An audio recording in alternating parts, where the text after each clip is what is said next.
February 19th, 1943, 14:20 hours, Kasserine Pass, Tunisia. Obergefreiter Hans Schmidt pressed his eye against the commander's periscope of his Panzer III, scanning the rocky terrain for American positions through the afternoon heat shimmer. The 22-year-old tank commander had spent 2 years fighting across North Africa, surviving battles that had destroyed most of his original company.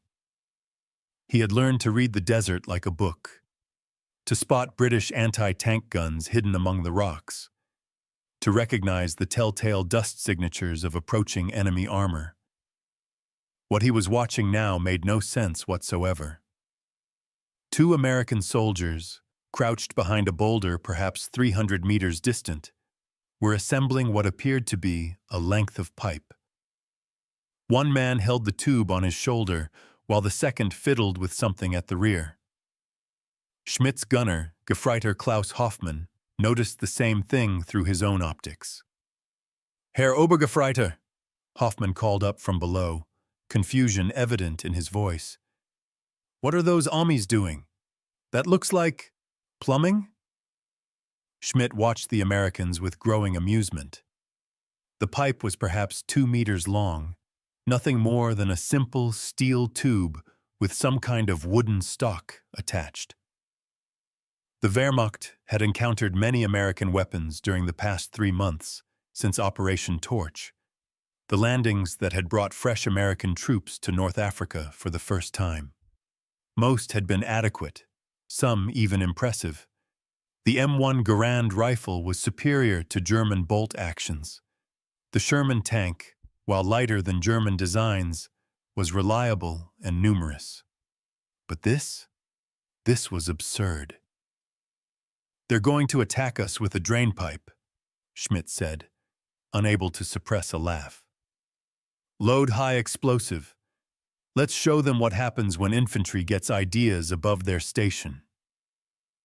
The American soldiers appeared to be arguing about something. One gestured emphatically, while the other examined the tube. To Schmidt's experienced eye, these men had clearly never used the weapon before. They fumbled with it like children playing with adult tools. The whole scene had an air of desperation about it. Untrained troops given unfamiliar equipment and thrown into battle against the Afrika Korps. "Range 300 meters, Schmidt called down. "Traverse left, 2 degrees. Hoffmann acknowledged and began turning the handwheel. The Panzer III's short 50mm gun swung slowly toward the Americans. Schmidt felt the familiar surge of confidence that came from being inside 50 tons of steel armor, facing men with nothing but rifles and absurd improvised weapons. This was what the Americans didn't understand about modern warfare. Tanks had changed everything. Infantry without proper anti-tank guns were just targets, helpless against armored vehicles. Then the American soldier on the left raised the tube to his shoulder.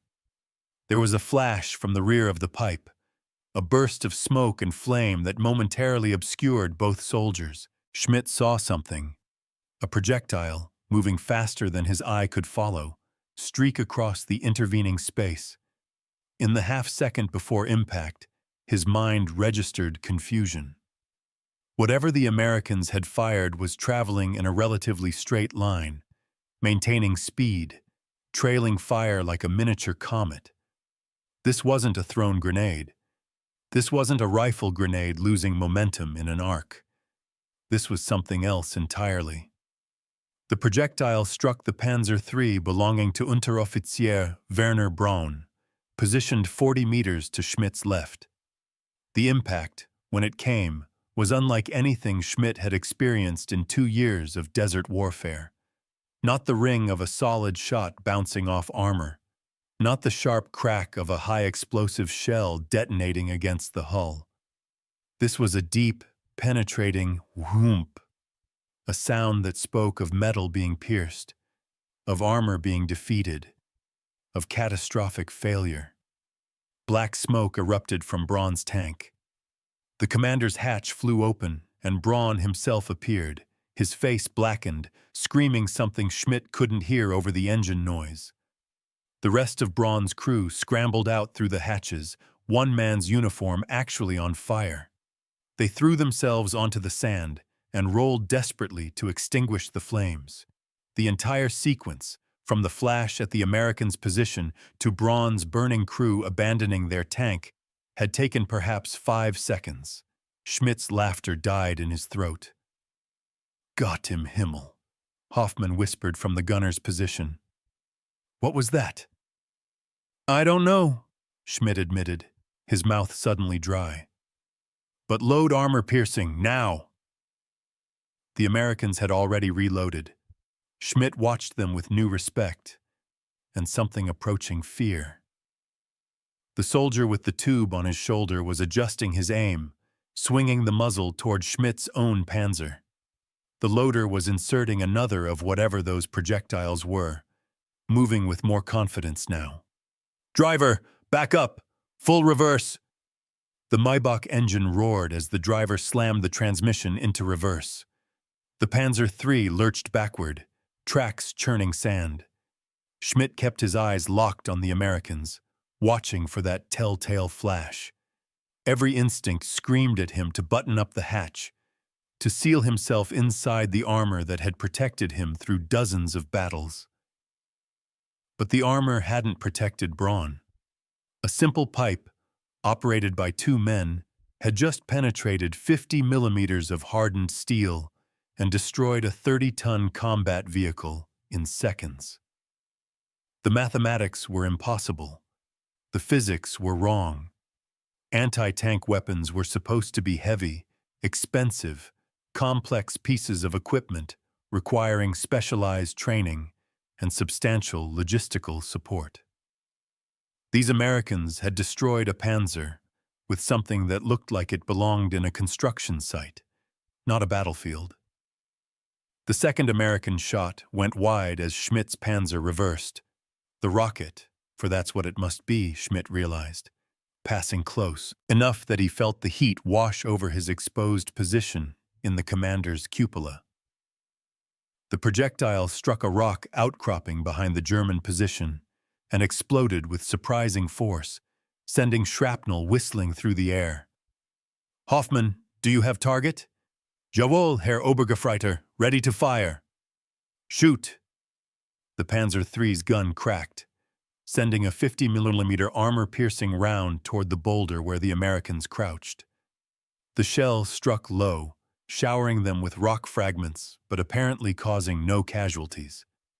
The 2 soldiers rolled away from their position, the man with the tube crawling rapidly toward a new firing point, while his companion followed with what appeared to be a canvas bag, presumably containing more ammunition.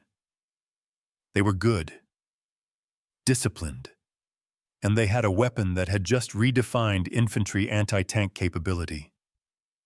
All across the valley, German tank commanders were reaching the same realization. 3 more Panzers had been hit in the opening minutes of the American counterattack. 2 were burning. The third sat motionless, its crew presumably dead or too injured to escape. The Americans were using these pipe weapons in teams, 2-man units that appeared and disappeared among the rocks with unnerving speed. Hauptmann Klaus Becker, commanding the 2nd Company of the 8th Panzer Regiment, came over the radio, his voice tight with controlled alarm. "All stations, be advised. The Americans have a new anti-tank weapon. Rocket-propelled, shoulder-fired, effective against frontal armor at close range. Engage infantry positions at maximum distance. I repeat, do not close with American infantry." Do not close with American infantry. The order was stunning in its implications. For 2 years, the Afrika Korps had dominated North African battlefields through aggressive armored tactics. Tanks closed with the enemy, used their superior armor to survive return fire, and systematically destroyed infantry positions with machine guns and high explosive shells. Infantry without heavy anti-tank guns were helpless. forced to call for artillery support or hope that friendly armor would arrive in time. Now a German company commander was ordering his tanks to stay away from American foot soldiers. Schmidt pulled his Panzer back to a defensive position behind a low ridge, putting hard cover between his vehicle and the American-held terrain. Around him, other tanks were doing the same. The aggressive advance that had characterized the morning's attack had transformed into cautious repositioning, commanders suddenly unwilling to expose their flanks or move within range of those devastating pipe weapons. "What do we do?" Hoffman asked, his usual confidence shaken. Schmidt didn't have an answer. His training, his experience, his understanding of how armored warfare worked, all of it had just been challenged by two Americans with a tube and some rockets. He thought about the cost of his Panzer III, hundreds of thousands of Reichsmarks, months of factory production, specialized steel alloys, precision engineering, trained mechanics to maintain it. He thought about his own training. 2 years of experience, survival through countless engagements, knowledge earned through blood and fire. 2 infantrymen with a pipe had just made all of that irrelevant. By late afternoon, German intelligence officers were collecting reports from across the Kasserine battlefield. The Americans called their new weapon a bazooka, apparently named after some musical instrument from American popular culture. Initial assessments suggested it was a rocket launcher using a shaped charge warhead, similar in principle to German rifle grenades, but far more sophisticated in execution. What the intelligence officers were telling Hauptmann Becker, and what Becker was telling his subordinates, was more troubling than the weapon's technical specifications. The bazooka was simple, absurdly simple. A steel tube, some basic electrical components, a shoulder stock, and crude sights. The rockets themselves appeared to be straightforward solid fuel designs with shaped charge warheads. Nothing about the system required advanced manufacturing or rare materials. "They can give these to every infantry squad," Becker said during the evening briefing, his voice flat with the implications. 2 men can carry it, operate it, and destroy any tank in our inventory at ranges where we can't effectively return fire. Production must be trivial compared to manufacturing actual tanks. Schmidt listened from the back of the command tent, his uniform still smelling of smoke and cordite from the day's fighting. He thought about the American soldiers he'd watched, fumbling with their unfamiliar weapon, clearly using it for the first time in combat. They'd been clumsy, uncertain, almost comical in their inexperience. They'd still destroyed 4 German tanks in the first 10 minutes of fighting. What would happen when American infantry gained real experience with these weapons? When they learned proper tactics, perfected their aim, understood how to use terrain and surprise to maximum advantage? What would happen when every American infantry company had dozens of these bazookas, operated by soldiers who'd trained extensively with them? The answer was obvious and terrifying.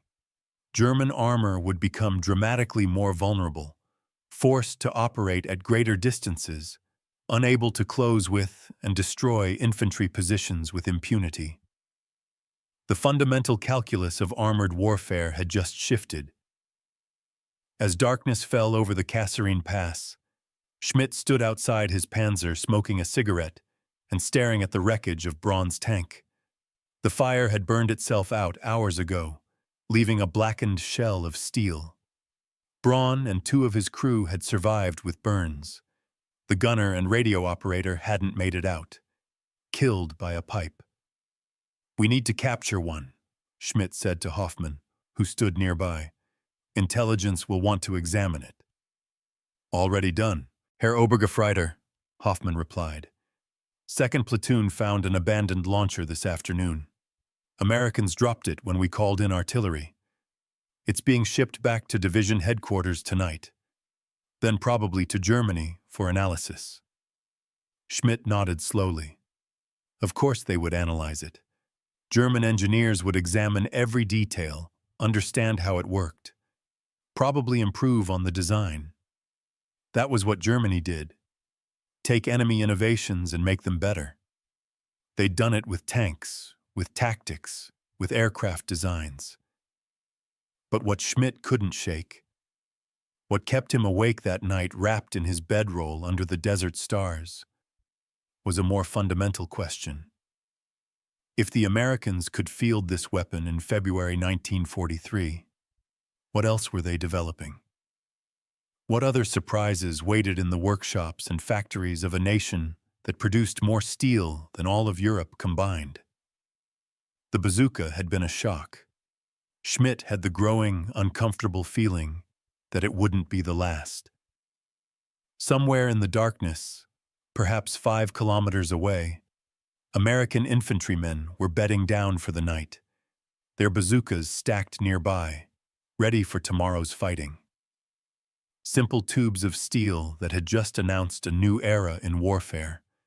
Infantry armed with weapons that made every tank commander think twice before advancing. Schmidt stubbed out his cigarette and tried to sleep, knowing that when dawn came, he would have to climb back into his Panzer and face those pipes again. Knowing that the rules had changed, and Germany was scrambling to catch up. The Americans, it seemed, had learned to arm their infantry with thunder. The weapon that had stunned Obergefreiter Schmidt into sleepless anxiety on that February night in Tunisia had been invented exactly 8 months earlier in a Maryland junkyard.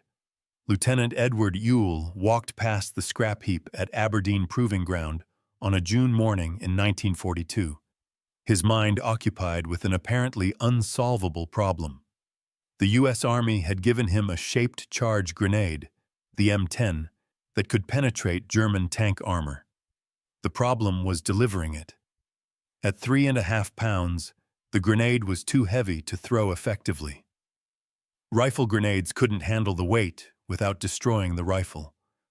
Some kind of specialized launcher was needed, but every design tested so far had been too complex, too heavy, or too expensive for mass production. UHL was kicking at the ground in frustration when his boot struck something metallic. He looked down and saw a section of steel tubing, roughly 2 inches in diameter, discarded among the other junk. In that moment, with the kind of elegant simplicity that characterized American engineering at its best, the entire problem solved itself. "That's the answer," UHL said aloud, though no one was nearby to hear. "Put the tube on a soldier's shoulder with the rocket inside, and away it goes." Within hours, he'd sketched the basic design. A simple steel tube, open at both ends to allow the rocket's exhaust to escape harmlessly behind the shooter. A battery-powered electrical ignition system. Crude sights fabricated from whatever materials were available. The entire weapon could be manufactured by any factory capable of basic metalwork. No precision machining required. No rare materials. No complex assembly procedures. Colonel Leslie Skinner, Ewell's commanding officer, immediately recognized the potential. But the Army brass needed convincing. A competitive trial was scheduled at Aberdeen Proving Ground for May 1942, pitting Ewell's improvised rocket launcher against 5 different spigot mortar designs, the system most ordnance officers believed would be the future of infantry anti-tank weapons. The morning of the trial, Ewell arrived to discover he had no proper sights for his launcher. The device he'd built for testing was literally a prototype assembled from scrap. He needed something to help aim the weapon, but there was no time to manufacture actual optical sights.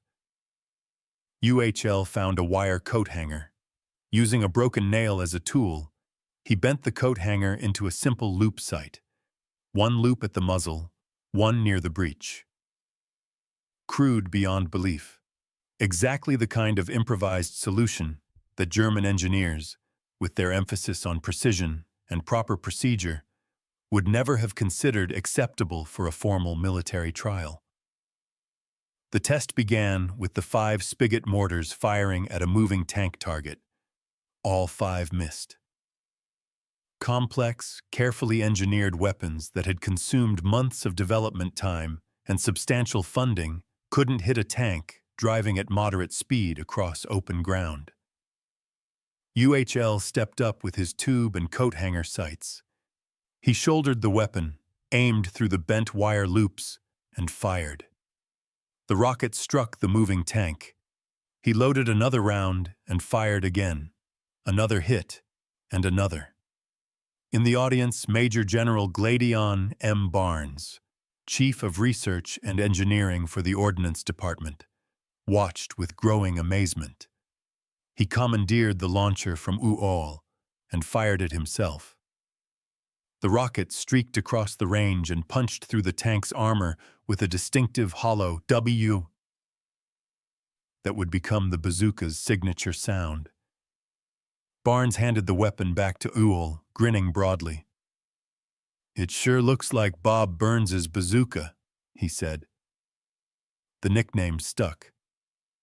Bob Burns was one of America's most popular radio comedians, famous for playing a homemade trombone he'd constructed from pipes and called his bazooka. The resemblance to UOL's steel tube was impossible to miss. Within weeks, every soldier who saw the new weapon was calling it by Burns's name, and the official designation, 2.36-inch rocket launcher M1, was relegated to technical manuals. The Army ordered 5,000 units immediately. General Electric's Bridgeport facility received the contract on May 20, 1942. By June, the first production models were rolling off assembly lines. By November, they were being loaded onto ships bound for North Africa as part of Operation Torch, the Allied invasion of French-controlled territory. The speed of this process, from junkyard inspiration to combat deployment in 5 months, exemplified American industrial warfare at its core.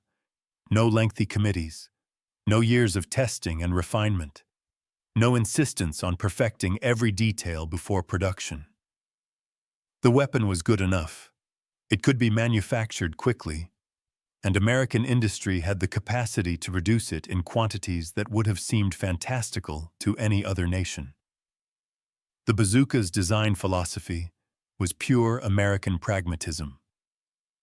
German anti-tank weapons like the Panzer 41 squeeze-bore rifle weighed 90 pounds, required a 2-wheeled carriage, and could barely penetrate contemporary tank armor.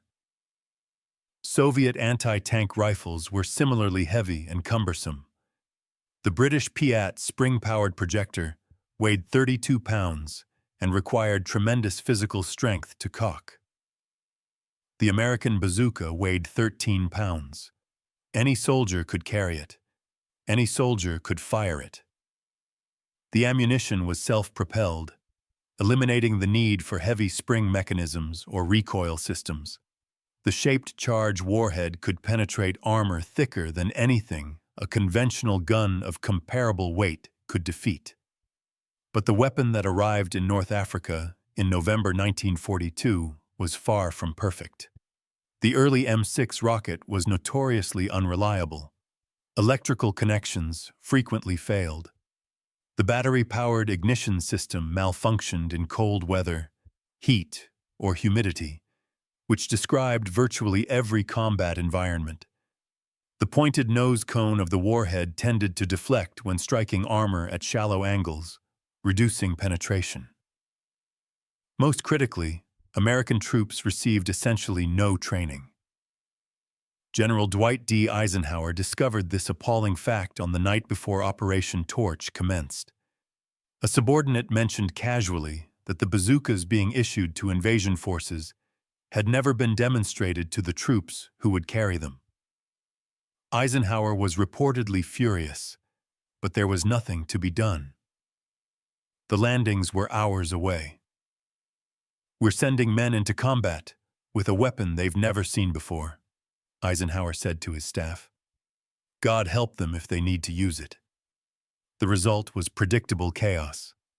American infantrymen in Tunisia fumbled with unfamiliar equipment, struggling to understand the electrical ignition system, uncertain about effective ranges, unclear on tactical employment. Many rockets misfired or failed to detonate.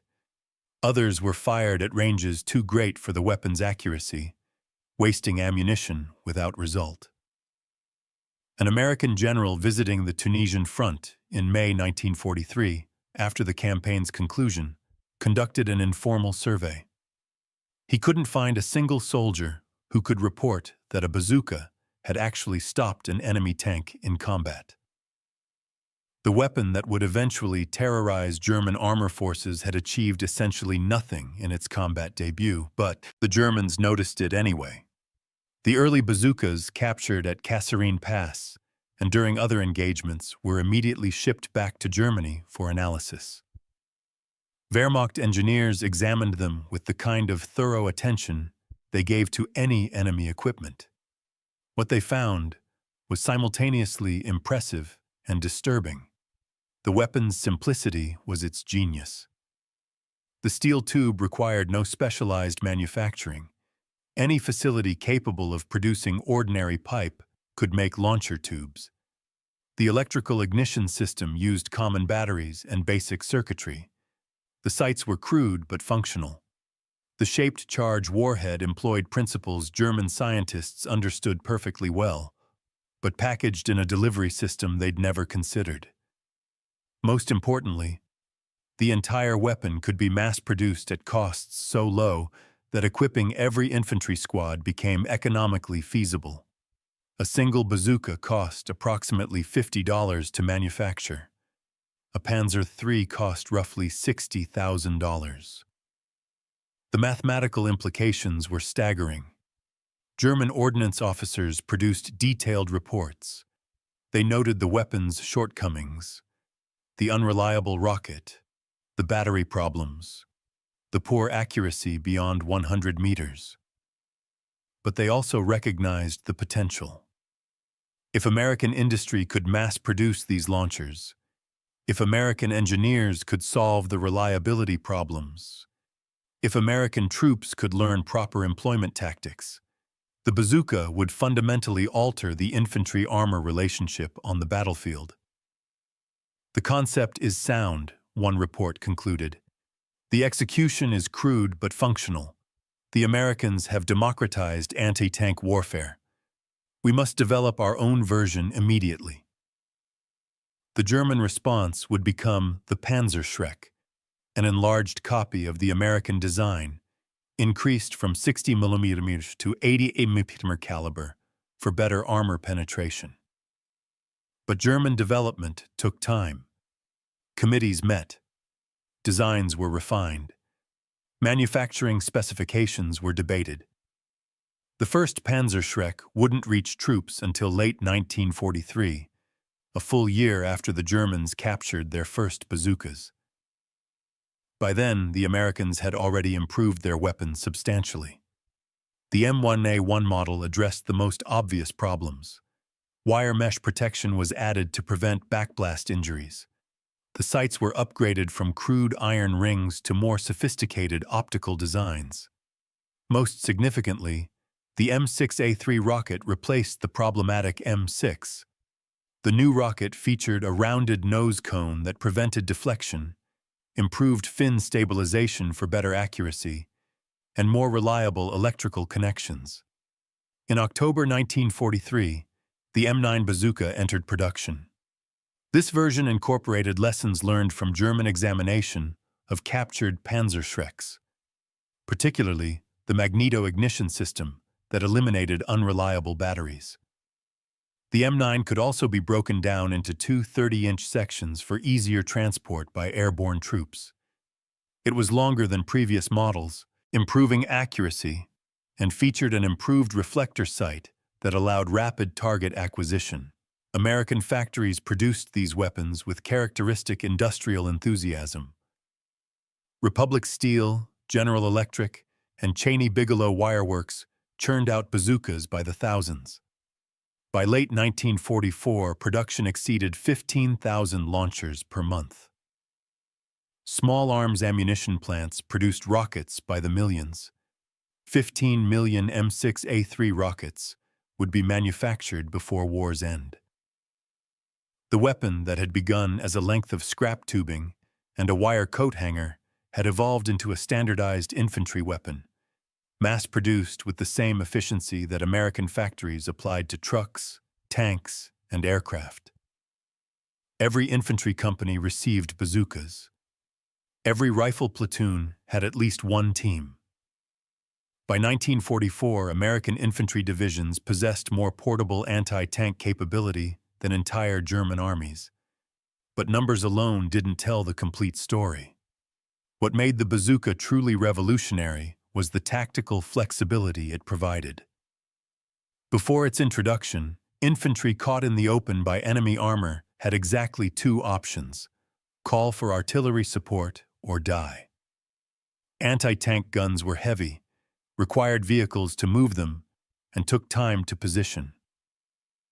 By the time a 57mm anti-tank gun could be brought into action, enemy tanks had often overrun the infantry position. The bazooka changed everything.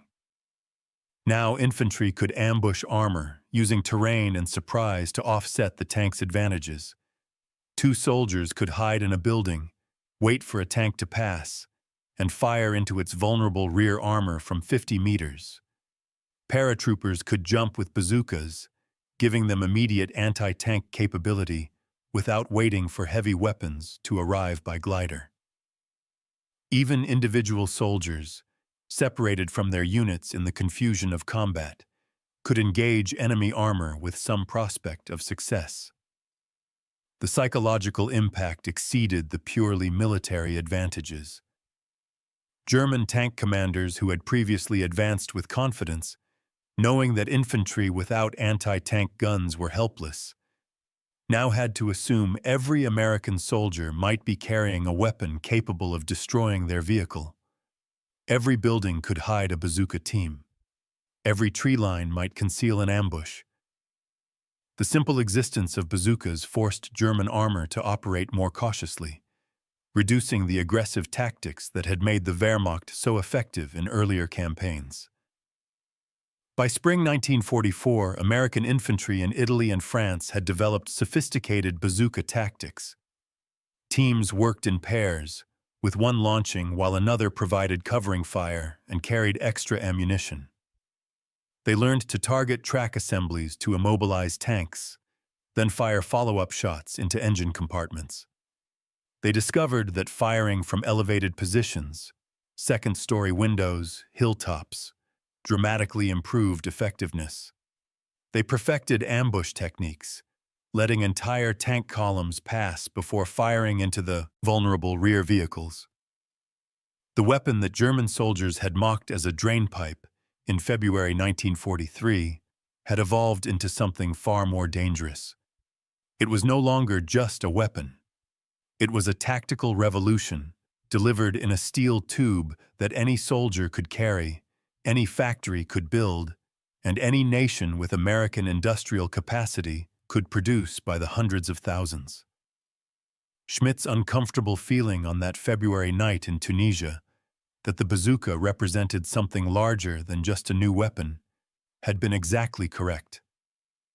It represented American engineering philosophy: simple, functional, mass-producible solutions to complex problems. It represented American industrial capacity, the ability to design, manufacture, and deploy revolutionary weapons in timeframes that left other nations struggling to respond. Most ominously for Germany, it represented American innovation culture, a willingness to try unconventional solutions, to embrace crude but effective designs, to prioritize speed and quantity over perfection. The coat hanger sights that German engineers would have rejected with horror had worked perfectly well. The good enough weapon had proven better than no weapon at all. And now, in early 1944, hundreds of thousands of these crude but effective weapons were in American hands. operated by increasingly experienced soldiers who understood exactly how to use them. German tanks advancing across French fields, Italian hillsides, or Belgian forests would face infantry equipped with portable thunder. The simple tube had become a weapon of strategic significance, and the Germans, despite capturing, studying, and copying it, would never quite match American production volumes or tactical flexibility. The revolution had begun with a piece of scrap metal in a Maryland junkyard. It would end with German tank crews afraid of American infantry, and Wehrmacht ordnance officers forced to admit that American simplicity had defeated German sophistication. Sicily, July 11th, 1943. The stone farmhouse outside Gela had survived centuries of Mediterranean weather, but the morning's artillery barrage had opened a gap in the eastern wall large enough for a man to see through. Private First Class James Morrison crouched behind that gap, his M1 Bazooka resting on the rubble, watching the road below with sweat stinging his eyes. "Still think this thing works, Sarge?" he asked, not taking his eyes from the road. Staff Sergeant Paul Henderson, 26 years old and exactly 3 months into his combat experience, checked the M6A3 rocket for the 4th time. The new round-nosed design was supposed to be more reliable than the disasters they'd been issued in Tunisia. Henderson had heard plenty of stories about bazookas that misfired, rockets that tumbled wildly off target, electrical systems that failed at critical moments. He'd also heard that a week ago some lucky bastard in the 16th Infantry had knocked out a Tiger tank with one shot, through the driver's vision slot, the rumor claimed. Henderson figured the story was probably exaggerated, like most combat rumors, but it meant at least somebody was having success with the weapons. "Battalion says the new rockets work," Henderson replied, wiping dust from the rocket's fins. "Says we should trust the equipment." Battalion also said the Italians wouldn't fight. Morrison gestured toward the burned-out American half-track visible down the slope, still smoldering from the morning's attack. "How'd that work out?" Henderson couldn't argue with that. The Sicily invasion had been supposed to be a walkover. The intelligence briefings had promised demoralized Italian defenders ready to surrender at the first sign of American firepower. Instead, they'd run into German Panzer divisions that had chewed up the beach assault forces and sent the 1st Infantry Division scrambling for defensive positions, which was how Henderson and Morrison had ended up in this ruined farmhouse, armed with a weapon Henderson had fired exactly once during training, at a stationary target, in daylight, with an instructor standing behind him correcting his aim. "Movement," Morrison said suddenly, his voice sharp. 2,000 yards coming up the road." Henderson scrambled to the gap in the wall and peered through. At first he saw nothing but heat shimmer and dust. Then he spotted it, a dark shape materializing through the haze, moving with mechanical precision up the dirt road that led to their position. Behind it, another shape, and another. "Tanks," Henderson breathed. 3 of them. Morrison pressed his eye to the gap, studying the approaching vehicles. After a moment, his face went pale. "Jesus Christ, Sarge. Those aren't Panzer IVs. Look at the size." Henderson looked. The lead tank was massive, far larger than the medium tanks they'd been briefed on. Its hull sat low and wide, the turret unnaturally large, the main gun impossibly long. Even from 2,000 yards, the vehicle radiated menace. "Tiger," Morrison whispered. "That's a goddamn Tiger tank." Henderson had seen the intelligence photos. The Tiger I was Germany's newest heavy tank, mounting an 88mm gun that could destroy any Allied tank at ranges exceeding a mile. Its frontal armor was 100mm thick, proof against any weapon short of heavy anti-tank guns. The photos had shown a vehicle that weighed 60 tons and was crewed by 5 highly trained specialists. The briefing officer had been very clear. If you see a Tiger, call for artillery or air support. Do not engage with bazookas. The 60mm warhead couldn't penetrate that much armor. We should report this, Morrison said. Get some Shermans up here. Or artillery. Henderson reached for the radio, then stopped. The radio operator was Lieutenant Marsh, positioned 300 yards back with the company command post. By the time Marsh relayed the message up to battalion, by the time battalion coordinated an artillery strike or tank support, the Tigers would have rolled right through this position. They'd destroy the command post, overrun the mortar pits, and cut off the entire company, unless somebody stopped them here. Load the rocket, Henderson heard himself say. Morrison stared at him. Sarge, that's a Tiger. The briefing said, I know what the briefing said. Load the rocket. Morrison hesitated for 3 heartbeats, then lifted the M6A3 and slid it into the rear of the bazooka tube. He unfurled the wire from the rocket's fin assembly and wrapped it around the contact spring. Henderson heard the metallic click as the rocket locked into the firing position. Wire connected, Morrison said quietly. Safety off. The Tigers were at 1,500 yards now, close enough that Henderson could see details. The lead vehicle had mud caked on its lower hull, battle damage scarring its side armor, veteran equipment, not factory-fresh metal. The commander rode in the open cupola, his head and shoulders visible, scanning the terrain with binoculars. Henderson knew that Commander could probably see this farmhouse, could probably see the gap in the wall where Henderson crouched. But tank commanders saw a lot of damaged buildings in Sicily. Unless you gave them a reason to be suspicious, they'd roll right past without slowing.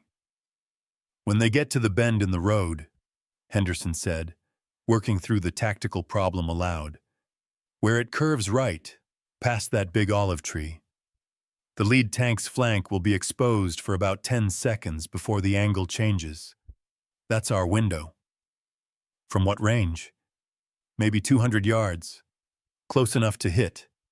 Far enough that we might survive if we miss. Morrison was quiet for a moment. Then, and if we hit but don't penetrate? Then they'd die.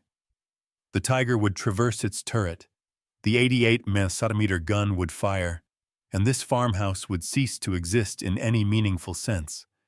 Henderson would have about 3 seconds to contemplate his mistake before being vaporized.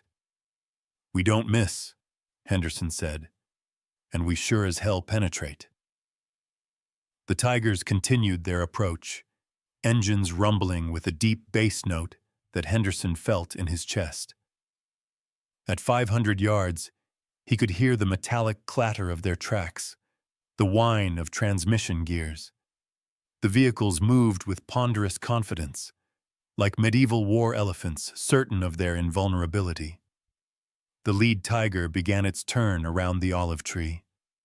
Get ready, Henderson whispered, lifting the bazooka to his shoulder. The weapon was heavier than he remembered from training, or maybe that was just the weight of what he was about to attempt. He pressed his eye to the reflector sight, seeing the Tiger's hull appear in the crude optical system. Range 210 yards, Morrison said, his voice steady despite everything. Wind negligible. Target moving left to right at maybe 5 miles per hour. Henderson tracked the Tiger, watching its hull rotate as it negotiated the curve. The side armor was thinner than the frontal plate, but still formidable. He was aiming at the center of mass, where the crew compartment met the engine, the most vulnerable area he could target from this angle. The electrical firing system felt fragile in his hand.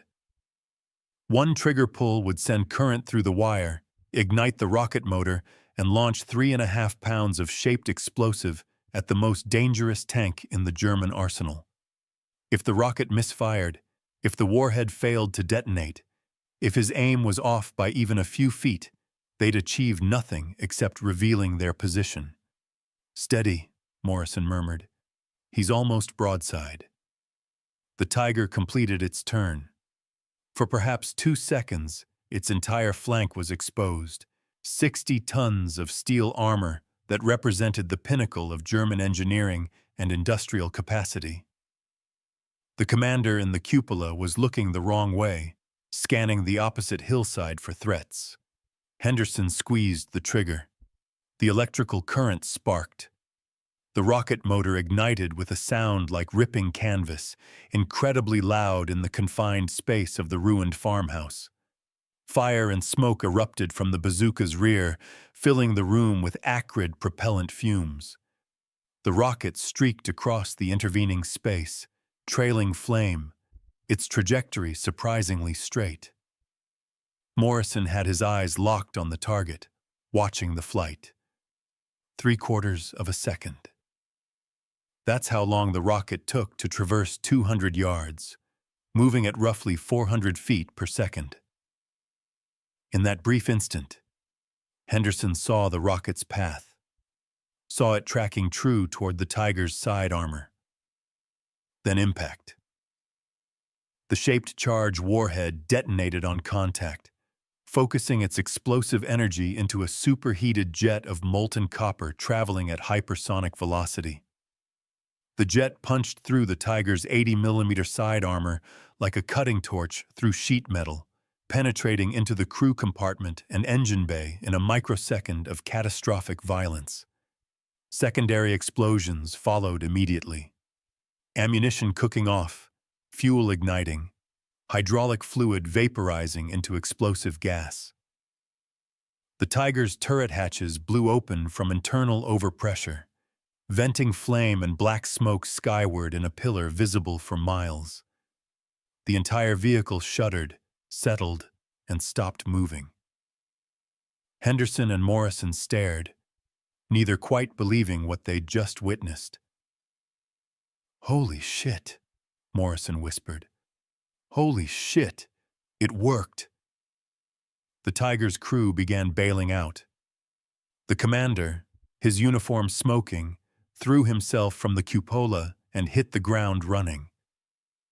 2 more men emerged from the side hatches, one supporting the other, who appeared wounded.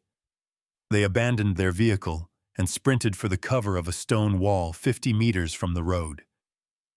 The 2 remaining Tigers had stopped immediately, their commanders undoubtedly trying to understand what had just happened. Tanks didn't simply explode from invisible threats. Anti-tank guns had muzzle flashes, artillery left, craters, aircraft made noise. This had been silent death from a direction they hadn't been watching. "Second rocket," Henderson snapped, forcing his brain back into tactical mode. "Load it now." Morrison fumbled with another M6A3, his hands shaking from adrenaline. He dropped the rocket once, cursed, picked it up, and slid it into the launcher tube.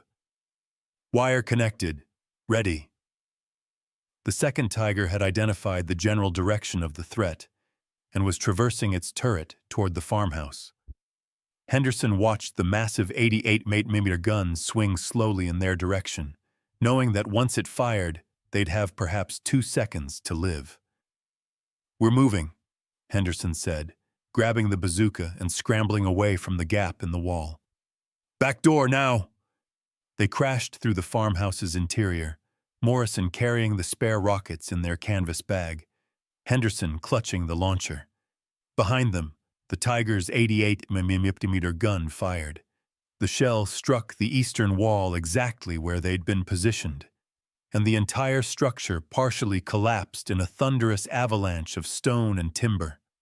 Henderson and Morrison dove through the rear entrance as debris rained down around them. They rolled into a shallow irrigation ditch that ran behind the farmhouse, providing just enough cover to avoid being seen from the road. "Think they know where we are?" Morrison gasped, spitting dust. They know the general area, but they didn't see exactly where we moved. Henderson risked raising his head above the ditch rim. The two intact Tigers had formed a defensive posture, turrets traversing slowly, searching for targets. The burning Tiger continued to cook off ammunition, each explosion sending fragments spinning across the road. "We can't shoot from here," Morrison observed. "No angle on their flank." Henderson studied the situation, his mind racing. They'd accomplished something incredible. Destroyed a Tiger with a single shot, proving that the bazooka could kill even the heaviest German armor when properly employed. But they'd also announced their presence, and the two remaining Tigers were now alert and dangerous. The smart tactical decision was to withdraw, report their success, and let someone else deal with the remaining armor. They'd done their job. More than their job, really. Nobody could fault them for pulling back. But those two Tigers were still heading toward the company command post, still threatening to overrun American positions and kill American soldiers. And Henderson had 5 more rockets in Morrison's bag. "We're going hunting," Henderson said. Morrison looked at him like he'd lost his mind. "Sarge, we got lucky once. Luck had nothing to do with it. We aimed, we fired, we hit. The weapon works, Morrison. It actually works." Henderson pointed at the burning Tiger. "That's 60 tons of the best tank Germany builds, and we killed it with a tube and a rocket. So we're going to do it again."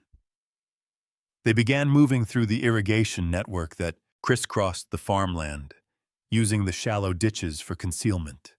Henderson could track the Tigers by sound, the rumble of engines, the clatter of tracks.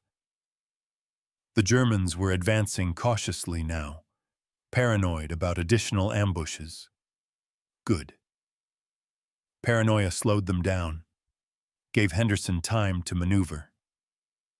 They reached a position on the Tiger's left flank, concealed by a low stone wall and the remains of a burnt vineyard.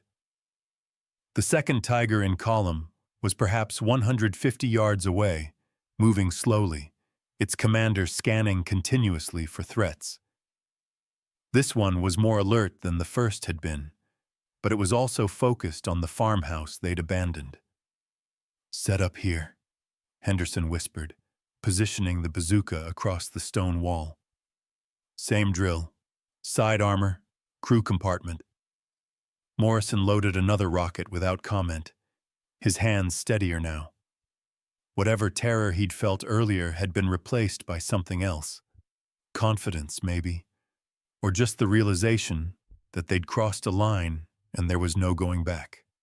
Henderson waited until the Tiger passed their position, exposing its flank and rear. The rear armor was even thinner than the sides, and the engine compartment was a more vulnerable target than the crew areas. If he could immobilize the tank, it would block the road and prevent the third Tiger from advancing. He fired. This rocket struck lower than he'd intended, hitting just below the turret ring. The penetration was less catastrophic than the first shot. No immediate explosion, no flames. But the Tiger shuddered to a halt, black smoke pouring from its engine deck. The crew abandoned immediately, recognizing that a mobility kill in the middle of hostile territory was as fatal as a catastrophic explosion.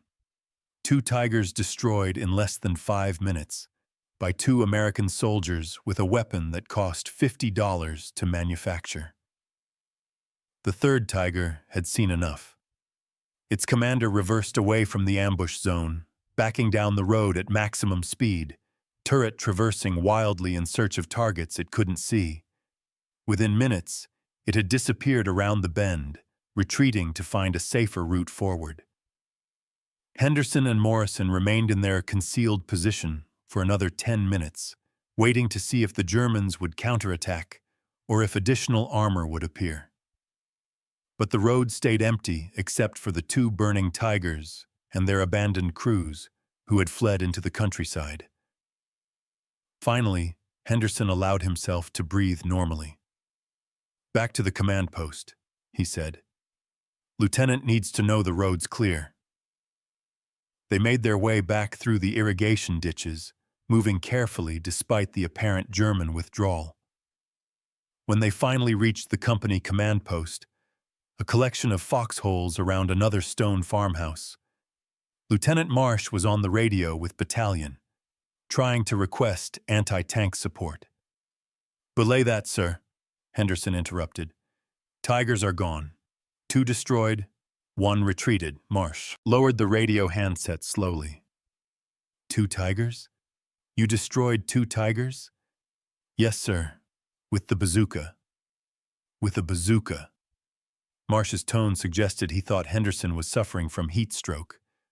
"Staff Sergeant, Tigers have 100 millimeters of frontal armor. We hit them in the flanks, sir, 80 millimeters on the side. The shaped charge punched right through." Henderson pointed back toward the road.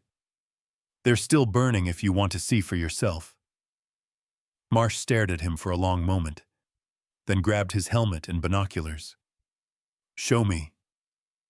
10 minutes later, the 3 of them crouched behind cover, looking at the 2 destroyed Tigers. One was completely engulfed in flames, ammunition still cooking off intermittently. The other smoldered, its rear deck blackened, crew hatches hanging open like the mouth of a dead whale. "Son of a bitch," Marsh whispered. "You actually did it." Word spread through the company within the hour. By evening, it had reached battalion. By the next morning, regiment knew that bazookas could kill Tigers. Within 3 days, the story had propagated through the entire 1st Infantry Division, growing slightly in the telling but fundamentally accurate. 2 soldiers with a bazooka had destroyed German heavy armor. The psychological impact exceeded the tactical significance. American infantry, who'd been terrified of German armor, suddenly realized they had a weapon that worked. Tank commanders who'd been tentative about advancing without heavy anti-tank support became more aggressive. Tactical doctrine began shifting to incorporate bazooka teams into every infantry operation. In the ruined farmhouse that night, Henderson and Morrison shared a can of cold hash and discussed what they'd learned. The bazooka was effective at close range against flank and rear armor. It required good positioning, patience, and the discipline to wait for the perfect shot. It was terrifying to use against moving targets that could kill you with a single round. But it worked. "Think the Germans know about these yet?" Morrison asked, scraping the last of the hash from the can. Henderson thought about the Tigers they'd destroyed, about the German crews who'd escaped and would report what happened. "They know now," he said. "Question is whether they'll believe it." Across the Mediterranean, in Wehrmacht headquarters buildings and German ordnance facilities, intelligence officers were indeed receiving reports about the American rocket pipe. Some dismissed the accounts as exaggerated. Others recognized them for what they were: confirmation that the weapon captured in Tunisia had evolved into something dangerous. But recognition came slowly, and by the time German industry began mass-producing Panzerschrecks, American factories had already delivered 200,000 bazookas to the front lines. The window of opportunity had closed. The weapon Schmidt had watched destroy his fellow tankers at Kasserine Pass had proliferated beyond any possibility of German numerical parity. Henderson never learned his actions had contributed to that strategic shift. He just knew that the next day, when his company advanced up that road past the burned-out Tigers, German armor withdrew rather than engage. And the day after that, when they encountered more tanks, those tanks were cautious, keeping their distance, unwilling to close with infantry that might be carrying bazookas. The simple tube had become a weapon that made German tankers afraid of American foot soldiers. And in the calculus of warfare, fear was sometimes more valuable than firepower. By autumn 1943, the bazooka had spread across every American combat theater like a tactical virus, infecting infantry doctrine with new possibilities. What had begun as a desperate improvisation in Tunisia evolved into standardized procedure in Italy, France, and the Pacific. And with that evolution came German desperation. Hauptmann Friedrich Weber discovered this in the worst possible way on a November morning outside Cassino, Italy. His Panzer IV had been advancing cautiously up a mountain road, supporting German infantry defending the Gustav Line, when fire erupted from a stone shepherd's hut 60 meters upslope. Not artillery, not anti-tank guns. The distinctive whoosh-whoomp of a bazooka rocket. The projectile struck his tank's turret ring, the one spot where armor was thinnest by necessity of mechanical rotation. Weber felt the impact like a physical blow, heard his gunner scream, smelled the instant stench of burning propellant and searing metal. He bailed out through the commander's hatch in less than 3 seconds, his training overriding thought. Behind him, ammunition began cooking off. From the cover of a drainage ditch, Weber watched 2 American soldiers emerge from the hut and move to a new position. They weren't running. They weren't panicking. They were executing a practiced tactical drill. Shoot, relocate, prepare to shoot again. Professional infantry who understood their weapon and how to employ it. "They're everywhere," Weber told his company commander that evening, his hands still shaking.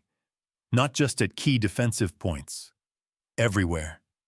Every building, every tree line, every depression in the ground might hide one of those rocket pipes." His commander nodded grimly. Similar reports had been flooding in from across the Italian front. The Americans had refined their bazooka tactics through months of combat experience. They understood optimal engagement ranges, 50 to 150 meters, close enough to guarantee hits, far enough to have some prospect of survival. They'd learned to target vulnerable points, track assemblies for mobility kills, turret rings for catastrophic damage, engine decks for fires. Most dangerously, they'd learned patience. American bazooka teams would let entire tank columns pass, waiting for the perfect target, usually the last vehicle in line, where its destruction would block retreat routes. German armor commanders found themselves trapped on narrow Italian mountain roads, unable to advance past destroyed lead vehicles, unable to reverse past burning rear tanks, vulnerable to artillery while immobilized. In the Pacific Theater, the bazooka was solving different problems with equal effectiveness. Japanese armor was lighter than German. Type 95 Hago tanks with 12mm armor that the bazooka overpenetrated, punching clean through both sides. But the weapon proved equally valuable against fortified positions. Corporal Richard Hayes used his bazooka to destroy bunkers on Tarawa in November 1943, firing through firing slits at ranges under 30 meters. The rockets weren't designed for this. They were anti-armor weapons. But Hayes discovered that a shaped charge warhead entering a confined concrete space created overpressure that killed everyone inside. "It's like a can opener," he explained to replacement troops arriving in January 1944. "You don't need to demolish the whole bunker. Just punch a hole and let physics do the work. The explosion bounces around inside, nowhere to go, and everyone in there is done." Japanese defenders learned to fear the distinctive sound of bazooka backblast. They developed countermeasures, hanging blankets soaked in water to absorb shaped charge jets, positioning bunkers in defilade where bazookas couldn't achieve direct fire, training snipers to target American bazooka teams. But every countermeasure consumed resources and required defenders to assume Americans would have bazookas, fundamentally altering Japanese defensive planning. Meanwhile, German industry was scrambling to field the Panzerschreck. The first production models reached Wehrmacht units in October 1943, nearly a year after Germans had captured their first American bazookas. The weapon was impressive, 88mm caliber, providing substantially better armor penetration than the American 60mm, effective range slightly extended. Overall reliability improved through German engineering refinement. But Germany produced roughly 289,000 Panzerschrecks throughout the entire war. America had already manufactured 300,000 bazookas by late 1944, and production was still accelerating. More critically, the Panzerschreck weighed 24 pounds compared to the bazooka's 15, required protective gear because rockets continued burning outside the tube, and was substantially more expensive to manufacture. Obergefreiter Paul Richter received his Panzerschreck in December 1943 and trained with it for exactly 2 weeks before using it in combat outside Kiev. He destroyed a Soviet T-34 with his first shot, proving the weapon's effectiveness. But when he tried to relocate for a second engagement, the weapon's weight and bulk slowed him down. Soviet infantry spotted his position from the massive smoke cloud the Panzerschreck produced, and Richter barely escaped the retaliatory mortar barrage. "The American version is better," he admitted to his squad leader that evening. "Lighter, faster, leaves less signature. Our engineers made it more powerful, but they made it heavier too. In combat, weight matters more than penetration, when everything dies to a single hit anyway." The fundamental difference between American and German design philosophy was crystallizing in these weapons.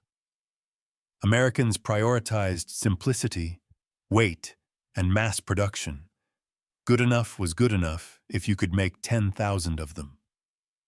Germans prioritized performance and refinement, make it as good as possible, even if production numbers suffered. By June 1944, when Allied forces landed in Normandy, every American infantry company carried 9 bazookas as standard equipment. The weapons were distributed throughout the organization, 1 per rifle platoon, additional teams in weapons platoons, extras for special operations. This represented approximately 54 bazookas per regiment, 162 per division. With multiple divisions landing, the Normandy invasion force possessed over 1,000 portable anti-tank weapons in the first wave alone. German defenders, by contrast, had perhaps 200 Panzerschrecks distributed across all units defending Normandy, supplemented by the disposable Panzerfaust, which was effective but single-use. The numerical disparity meant that American infantry could engage German armor aggressively, accepting losses of individual bazookas, knowing that replacements were abundant. German Panzerschreck teams had to be husbanded carefully, used only when targets were perfect, because replacing lost weapons took weeks. Lieutenant Hans Kruger, commanding a panzer company in Normandy, experienced this disparity firsthand during the Battle of Saint-Lô in July 1944. His company of 14 tanks encountered American infantry defending the approach to the city. Within 30 minutes, he'd lost 6 tanks to bazooka fire, not from a single well-positioned anti-tank team, but from what seemed like dozens of small teams firing from buildings, hedgerows, and improvised positions. "We destroyed 3 of their teams," Kruger reported to his battalion commander. "Shot them with machine guns, ran over their positions with tanks, but there were always more. They kept coming from different angles. We couldn't advance without exposing flanks, couldn't retreat without turning our backs, couldn't stay stationary without being targeted by their artillery." His battalion commander had heard similar reports from across the front. American infantry had developed combined arms tactics specifically designed to maximize bazooka effectiveness. Infantry would fix German armor in place with small arms fire, while bazooka teams maneuvered for flank shots. If tanks buttoned up to protect against infantry, their situational awareness decreased, making them vulnerable to ambush. If they stayed open to maintain visibility, snipers targeted commanders. The weapon that German soldiers had initially mocked as a pipe had evolved into the centerpiece of American anti-armor doctrine. By autumn 1944, Wehrmacht intelligence had compiled extensive documentation on American bazooka employment. The reports made sobering reading. American soldiers received standardized training on bazooka use. Every infantry officer understood bazooka tactics and could integrate them into larger operational plans. Ammunition was abundant enough that troops could practice extensively. The weapons themselves were reliable enough that soldiers trusted them in combat. The Americans have democratized anti-tank warfare, one intelligence summary concluded. Where we must husband our Panzer Schrecks and deploy them carefully, the enemy issues bazookas to every squad and accepts their use as routine expenditure. This abundance of portable anti-armor capability forces our tanks to operate at greater distances, reduces their effectiveness, and contributes to higher losses than weapons technology alone would predict. German tankers developed their own folk wisdom about bazookas. Never advance up a street without infantry clearing buildings first. Never stop in an area with concealment within 200 meters. Never assume a position is safe because you destroyed one bazooka team. There were always more. Most ominously, American infantry with bazookas were more dangerous than Soviet anti-tank guns because you couldn't see them until they'd already fired. Feldwebel Otto Brandt, a Tiger commander with 2 years of Eastern Front experience, found his assumptions shattered during the Battle of the Bulge in December 1944. He'd grown accustomed to Soviet anti-tank tactics, fixed positions, predictable firing angles, weapons that could be suppressed with artillery or flanked with maneuver. American bazookas followed no such patterns. They were behind us, Brandt explained to interrogators after his capture. We'd advanced past what we thought was cleared territory, and suddenly rockets were hitting our rear vehicles. The Americans had let us pass, then attacked from positions we'd already bypassed. Soviet defenders never did this. They fought for every meter. Americans played different games. The Battle of the Bulge became a showcase for evolved bazooka tactics. American infantry defending Bastogne used bazookas to channel German armor into killing zones, destroying lead vehicles to create roadblocks, then systematically eliminating following tanks. At St. Vith, bazooka teams held critical road junctions against vastly superior German forces, trading favorable exchange ratios, one destroyed bazooka team for 2 or 3 disabled German tanks. German commanders learned that American infantry, even when surrounded and outnumbered, remained dangerous as long as they possessed bazookas and ammunition. The weapon provided psychological confidence that manifested as tactical aggression.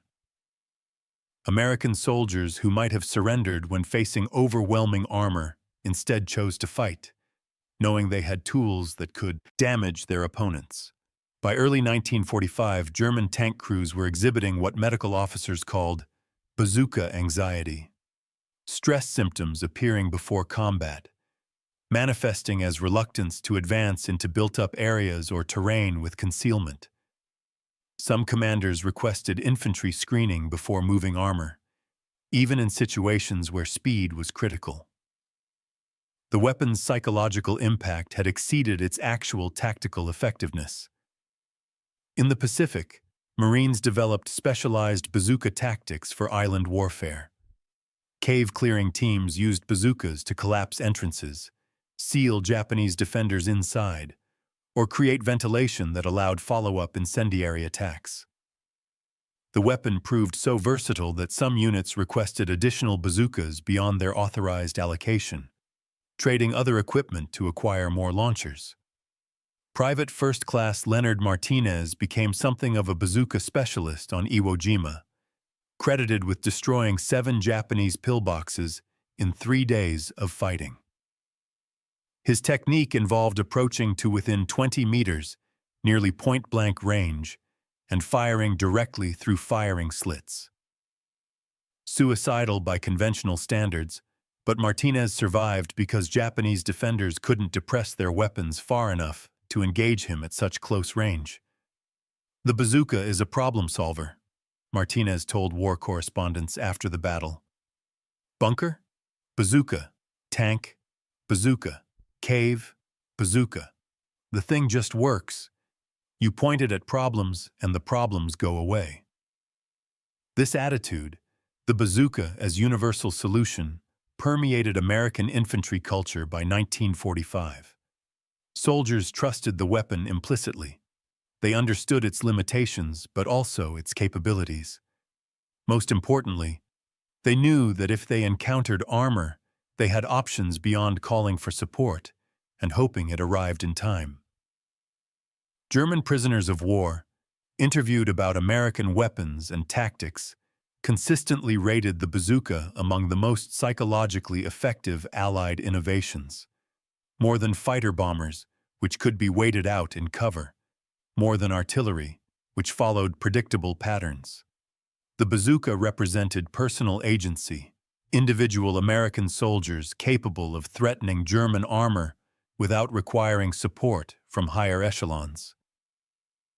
"It changed how we thought about infantry," admitted Hauptmann Weber, the officer who'd survived the bazooka hit outside Casino. "Before these weapons, infantry without anti-tank guns were targets. After bazookas appeared, every American soldier was potentially deadly to our tanks. We couldn't just roll over their positions anymore. We had to treat American infantry with the same respect we gave to tank formations." By April 1945, as German resistance collapsed, ammunition expenditure reports revealed the bazooka's proliferation. American forces had fired over 3 million bazooka rockets during the European campaign, roughly 1 rocket for every 8 German armored vehicles destroyed. The ratio suggested that many rockets missed, malfunctioned, or were fired at targets that survived. But it also indicated that ammunition was abundant enough that soldiers could afford to waste shots, learning through experience rather than conserving scarce resources. The final evolutionary stage appeared in the war's closing weeks. American soldiers began using bazookas against buildings rather than armor, demolishing structures that might harbor German defenders. They fired at windows to clear rooms before entry. They used rockets to breach walls when explosives weren't available. The weapon had transcended its original anti-tank role and become a general-purpose assault tool. German ordnance officers, examining captured American equipment in the war's final days, produced one last report on the bazooka. The assessment was clinical, professional, and damning. The weapon represents American industrial philosophy applied to warfare. Adequate performance, simple construction, mass production, and abundant distribution have created capability exceeding that of technically superior German equivalents. This pattern repeats across American equipment categories and suggests strategic lessons for future conflicts. Those strategic lessons would never be applied by the Wehrmacht, which ceased to exist within weeks. But the German engineer who wrote that report had identified the fundamental truth that Obergefreiter Schmidt had intuited on that February night in Tunisia 2 years earlier. The bazooka wasn't just a weapon. It was proof that American methods, crude, wasteful, abundant, could defeat German sophistication through sheer, overwhelming presence. The pipe had evolved from novelty to menace to standard equipment. And in that evolution, it had helped transform American infantry from an auxiliary arm supporting tanks and artillery into a combined arms force capable of independent anti-armor operations. The simple tube had become doctrine. The mathematics of industrial warfare could be written in remarkably simple equations. By May 1945, when the war in Europe ended, American factories had produced 4 bazookas. They had manufactured 15,603,000 rockets to feed those launchers. The entire production program, from Lieutenant Ewell's junkyard inspiration to the final weapons rolling off assembly lines, had cost the United States approximately $24 million. Germany, in response, had produced M1 Panzers at substantially higher per-unit cost. They had reverse-engineered, improved, and manufactured a weapon that was technically superior to the American original. Better armor penetration, longer effective range, more sophisticated ignition system. They had done everything right according to German engineering principles.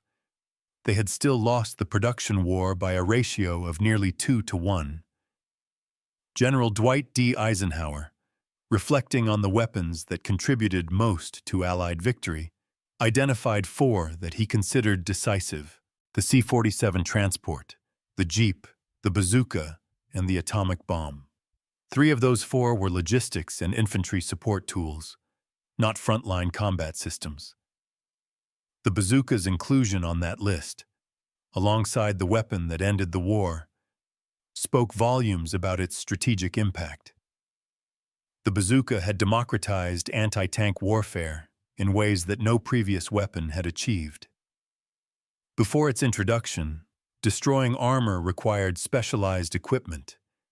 Heavy anti-tank guns weighing hundreds of pounds, requiring trucks or horses to move them, needing trained crews and substantial ammunition supplies.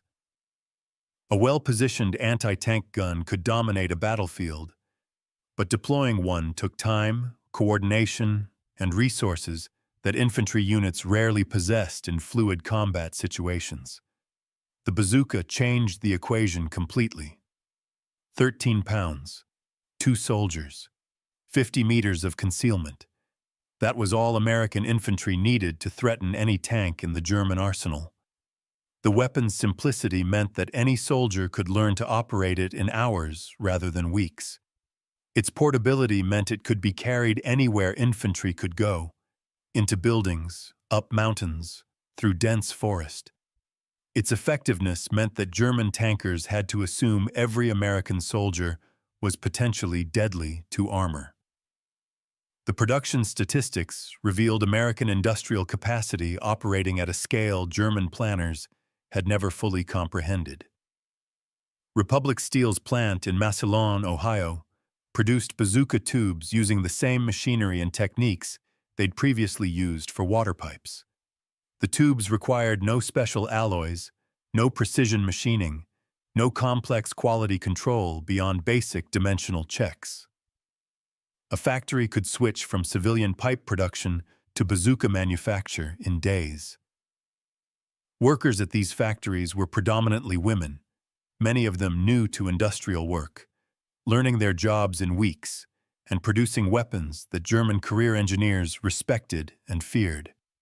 Mary Henderson, no relation to Staff Sergeant Paul Henderson who'd destroyed the Tigers in Sicily, worked at the Republic Steel plant and later recalled, "We made about 500 tubes per day on my shift.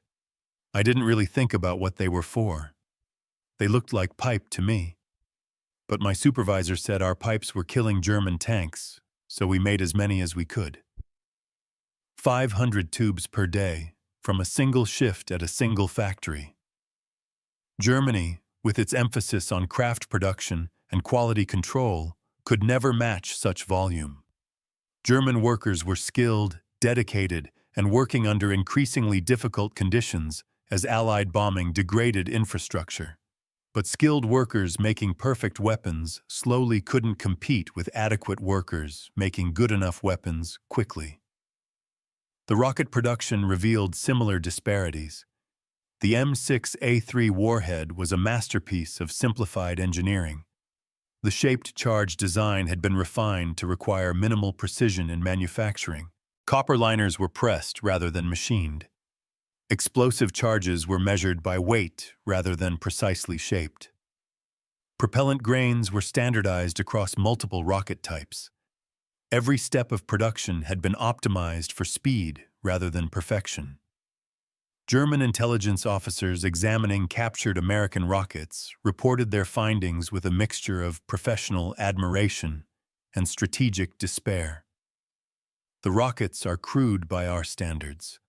Tolerances are loose. Manufacturing quality varies between batches, yet they function adequately. American industry has achieved through volume and simplification what we attempted through precision and refinement. The strategic implications are profound. Those strategic implications crystallized in testimonies from German soldiers after the war. In 1947, the U.S. Army conducted extensive interviews with former Wehrmacht personnel, collecting tactical and operational lessons from the European campaign. The section on American weapons devoted substantial space to the bazooka, with German officers providing remarkably consistent assessments. General Major Friedrich von Mellenthin, who'd served as chief of staff for multiple Panzer armies, stated bluntly, "The bazooka forced fundamental changes in our armor employment. We could no longer concentrate tanks without extensive infantry screening. We could no longer advance through built-up areas without prohibitive losses. American infantry with bazookas were more dangerous than Soviet anti-tank gun battalions, because we could never determine where the threat was positioned until after they'd fired. This uncertainty cost us operational flexibility and tactical initiative." Oberstleutnant Hans von Luck, a respected armor commander who'd fought in North Africa, Italy, and France, provided more personal testimony. "I lost 3 tanks to bazookas in Normandy. Good crews, experienced men who'd survived years of combat. They died to weapons operated by American soldiers who'd been in combat for weeks, maybe months.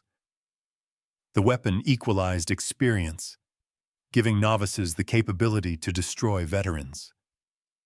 This was psychologically devastating to our tank crews, who understood that their skill and training provided no protection against a well-placed rocket." The psychological dimension appeared repeatedly in German accounts. Tank commanders described increasing reluctance to advance into terrain with concealment.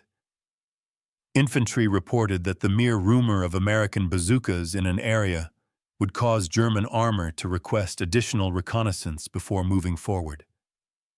The weapon's reputation exceeded its actual lethality, creating tactical paralysis through fear as much as through capability. But fear alone didn't explain the bazooka's strategic impact.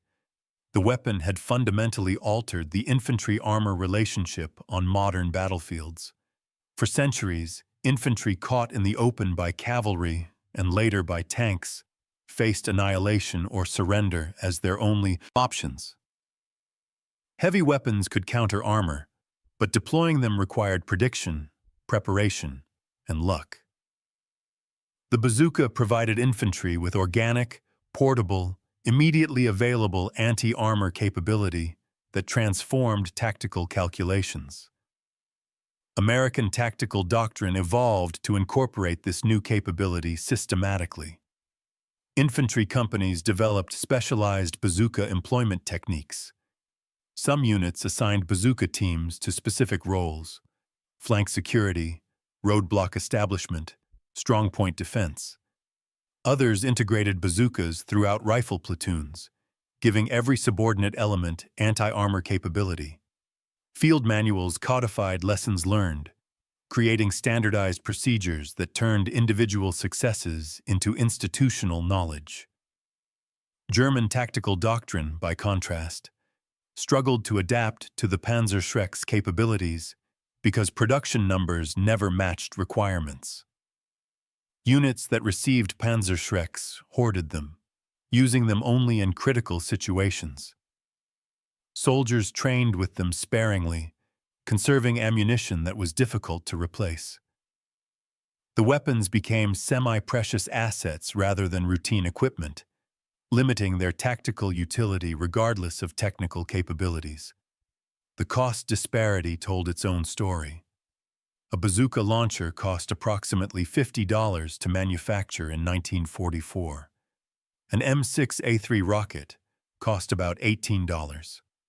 For $68, less than a month's salary for an American factory worker, the U.S. Army could equip 2 soldiers with a weapon capable of destroying a Panzer IV that cost $60,000 to build and required months of factory time to manufacture. The exchange ratio was so favorable that American forces could afford to lose bazookas without concern. If a bazooka team destroyed a single tank before being killed, the economic trade favored America by roughly 1,000 to 1. If the team survived to fire multiple times, the disparity became ludicrous. German Panzer divisions, already outnumbered by American armor, found themselves hemorrhaging irreplaceable vehicles to weapons that America produced faster than Germany could destroy them. Post-war economic analyses revealed the full scope of American production advantages. The bazooka program consumed approximately 0.03% of total U.S. military production during the war, a rounding error in an industrial effort that also produced 88,410 tanks, 324,750 aircraft, and 2,710 Liberty ships. Germany, devoting proportionally similar resources to Panzerschreck production, achieved less than half the output because their baseline industrial capacity was smaller and their manufacturing processes more complex. Japanese observers, examining American equipment after surrender, provided their own assessments. Colonel Takeo Yamazaki, who'd commanded infantry on Okinawa, stated during interrogation, "We had no equivalent to the bazooka. Our anti-tank weapons were magnetic mines requiring soldiers to approach within touching distance, or anti-tank rifles that couldn't penetrate modern armor. American soldiers could destroy our tanks from concealment at ranges where we couldn't effectively return fire. This advantage, combined with their superior numbers and firepower, made defensive operations progressively impossible." The weapon's influence extended beyond its wartime employment. Post-war militaries around the world adopted the bazooka's fundamental concept: simple, man-portable, rocket-propelled anti-armor weapons that infantry could operate without extensive training. The Soviet RPG series, the Swedish Carl Gustaf, the German Panzerfaust reborn in modern form, all traced their conceptual lineage to Lieutenant Uhl's inspired moment in a Maryland junkyard. By 1950, when American forces encountered Soviet-supplied armor in Korea, the bazooka had evolved again.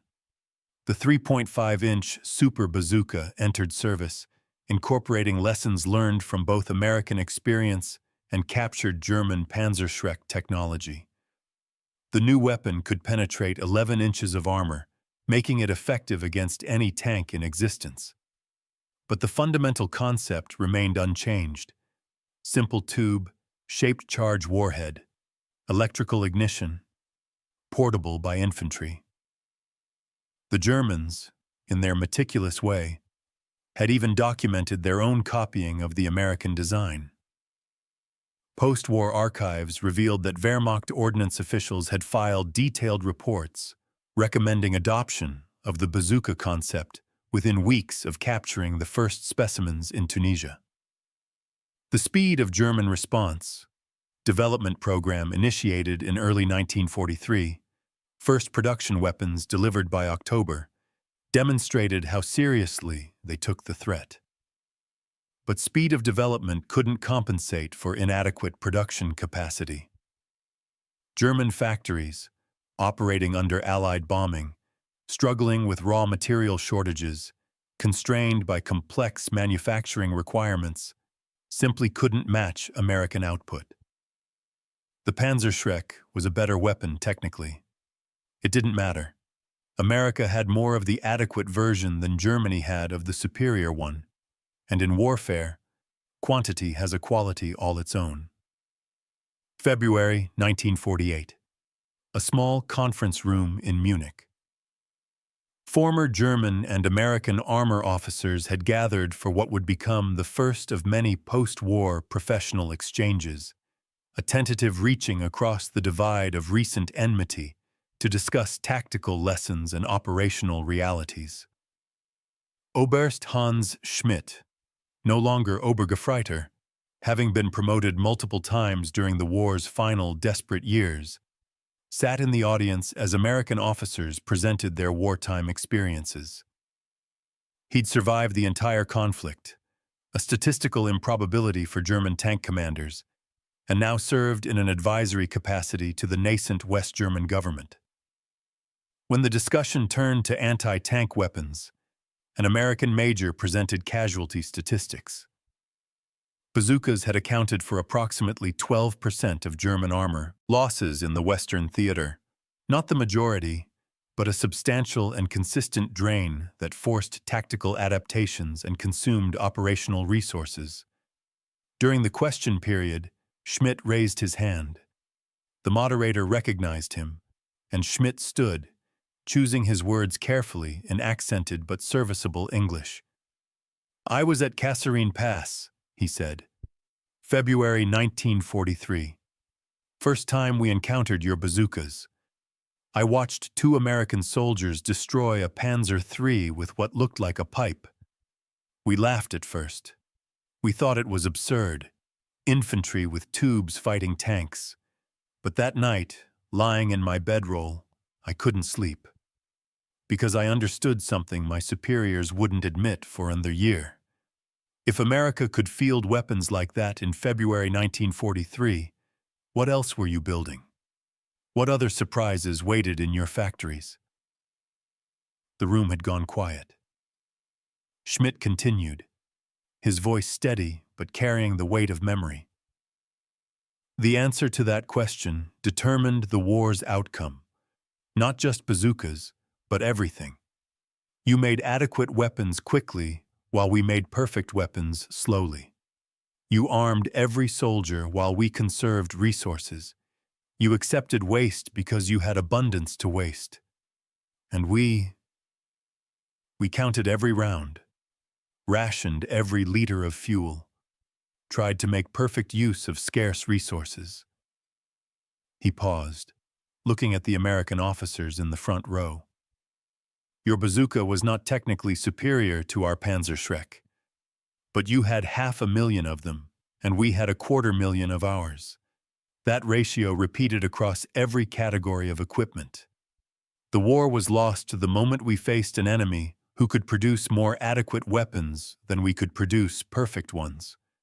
I understood this on that February night in Tunisia, but understanding didn't help. We couldn't compete with your factories any more than we could compete with your bazookas." Schmidt sat down. The American major who'd been presenting cleared his throat and nodded slowly. "Sir," he said, "that may be the most concise strategic analysis of the war I've ever heard." In the decades that followed, military historians would write thousands of pages analyzing why Germany lost World War II. They would discuss strategic errors, logistical failures, operational mistakes, and tactical shortcomings. But many would eventually circle back to the fundamental truth Schmidt had identified.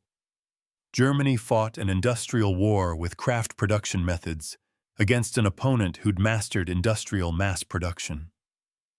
The bazooka embodied this disparity in a single weapon: a length of pipe, some batteries, crude sights, and a shaped charge rocket. Nothing special individually, but devastating in aggregate. Germany had copied it, improved it, and fielded it. They'd done everything a rational military power could do. They'd still lost to American abundance, delivered at volumes that made German precision irrelevant. The pencil trembled slightly in Obergefreiter Schmidt's hand that night in February 1943, writing in his diary by flashlight in the Tunisian darkness. The words he recorded then, preserved in archives decades later, captured the moment of realization that would haunt German commanders for the remainder of the war. They can give these to every squad. If this is what America sends its infantry, what are they giving their armies? We are not fighting soldiers. We are fighting factories. And factories do not get tired, do not retreat, do not surrender. They only produce endlessly until the war is won or the enemy is buried under material abundance. Tonight, I fear we are fighting the wrong kind of war against an enemy we do not understand. And understanding this changes nothing, because we cannot become what they are. We can only lose more slowly. 5 years later, sitting in that Munich conference room, Schmidt finally had his answer to the question that had kept him awake that night. America hadn't just been building bazookas. They'd been building everything: tanks, planes, ships, trucks, ammunition, supplies, all at scales Germany couldn't match. The bazooka was simply the weapon that made this disparity personal, that brought American industrial supremacy down to the level of individual German tankers who suddenly found themselves vulnerable to enemy infantry. The simple tube had announced a truth that Germany spent 2 years trying to deny. In modern industrial warfare, the nation with more factories wins. Everything else is just details. The Germans had laughed at the pipe in February 1943. By May 1945, there were no German tankers left to laugh. The thunder of 500,000 bazookas had spoken, and the sound had announced inevitable defeat delivered by American infantrymen carrying weapons that cost $50 and killed tanks worth 60,000. Schmidt understood this perfectly now, with the clarity that comes from survival and reflection. That night at Kasserine Pass, watching American soldiers with their absurd pipes destroy German armor, he'd witnessed the future of warfare. Not tactics or strategy or operational art, but industrial capacity expressed as tactical capability. The bazooka, crude, simple, mass-produced, and devastatingly effective, was America telling Germany exactly how this war would end. Germany had been too busy laughing to listen.